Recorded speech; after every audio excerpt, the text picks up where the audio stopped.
asalaamaaleykum wa rahmatulah mbokki jullit yi mbokki taalibe yi ba léegi rek ñu ko ànd ak Soxna Maam Issa Mbacké Ahmadou Café fii di fukki fan ak ñaar ci weeru koor gi édition 2025 ngis ñëw na xale café gi nekk noonu ginnaaw xam ne café gi noppi na suukar nañ ko waaye ñu koy distribué di ko jox mbokki taalibe bi ñu mën ko yóbbu ci li nga xam ne moo di site yi macha allah njaajëf lu baax jiwréen suñu daam café ak ngolo ñi nga xam ne ñoom la ko àndal ci liggéey boobu noonu waaye ku ne xam ne nag Ahlu Café Touba yokk ba nekk noonu mbokki taalibe bi nekk noonu dagg mburu yi ku ne xam ne tey jii nag daayira Ahlu Café daal tan ñoo aaye ci fukkeelu fan ak li nga xam ne moo di ñaari édition 2025 ñu ne fi nga xam ne moo di résidence Xaadimu Rasuul bi nga xam ne moo jàkkaarloo jumaa ji ngeen gis noonu liggéey bu am solo boobu noonu waaye dañuy gis noonu rek Ahlu Café Touba yokk ba nekk noonu si njiital jëwriñ soxna May Bousso njiital daayira Ashabul Jannati nga xam te ne ñoom ñoo fi représenté fi nga xam te ne moo di Soxna Maam Issa Mbacké Ahlu Café mu feggoo kan soxna Maam Jaara Mbacké ak Serigne Cheikh Kaala nga xam te ne ñoom tamit jëwriñ lañ fii ci Ahlu Café Touba yokk ba ngeen gis noonu rek ginnaaw ba nga xam te ni mbokki taalibe yi ñu ngi toog waaye jàmbaari Serigne Touba yi tey jii ñoo ndogu si biir Ahlu Café Touba daal Tanzil man tey ñoo aaye waaye indi teranga yu am solo waaye nag ginnaaw nga xam te ni indi nañ teranga ba jébbale ko ñu ngi leen toog ci li nga xam te ne moo di lal yi macha allah ñu leen di jaajëfal baax a baax ci liggéey bu am solo bi nga xam te ni ñu ngi koy jàppale ñoom tamit Soxna Maam Issa Mbacké Ahlu Café waaye di ko jàppale nag seen jëwriñ seen maam Thierno ak sunu yaay Fat Diagne fii si jumaay Touba yokk yi macha allah gis noonu rek tout temps ki toog noonu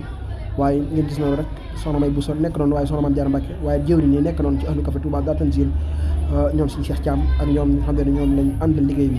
ñu leen di sant baax leen gërëm ci liggéey bu am solo bi xam te ñu ngi koy jàppale Soxna Maam Issa Mbacké Ahlu Café waaye nag ku ne xam na ne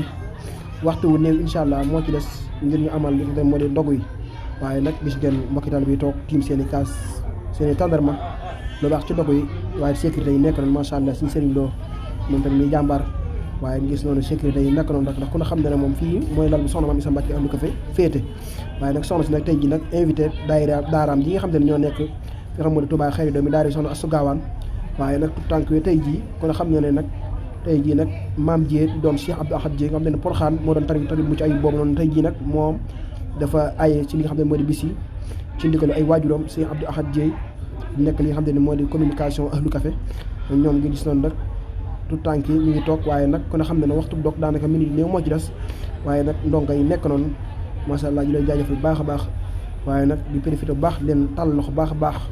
ci liggéey bi nga xam ne moo di liggéey Serigne Touba bi nga xam te ni Soxna Maam Issa Mbacké Ahlu Café nu ma ko faral di wax saa su ne rek mu ngi koy def chaque jour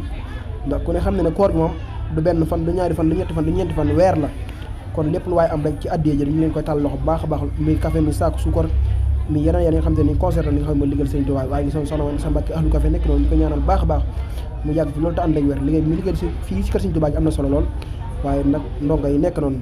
kon ñu ngi ñaanal baax soxna Maam Dieye yàlla suñu borom defal ko tawféex waaye di sant tout temps yi nga xam te ne ñëpp rek ñoo bokk ñoom daara ji daara yi soxna Astou Gawane di jaajëfal baax Soxna Maam Issa Mbacké Ahlu Café jërëjëf